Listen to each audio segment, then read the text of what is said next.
এই যে বড়।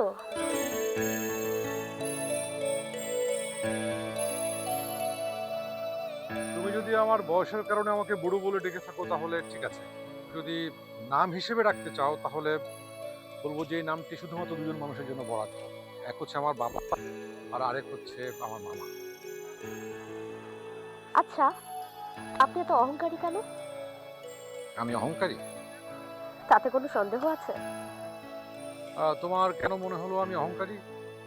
আজ বেশ কয়েকদিন হলো আমি আপনাদের বাড়িতে, অথচ আপনি আমার সাথে কোনো কথাই বললেন না। সরি, আসলে আমি মানে কাজ নিয়ে খুবই ব্যস্ত। ও, তাই? আমি যতদূর জেনেছি আপনি বিশ্ববিদ্যালয় থেকে পড়াশোনা করেছেন, আপনার রেজাল্টও খারাপ না, কিন্তু আপনি কোনো শহরে না গিয়ে গ্রামেই পড়ে আছেন। আপনি চাইলে তো বিদেশেও যেতে পারতেন।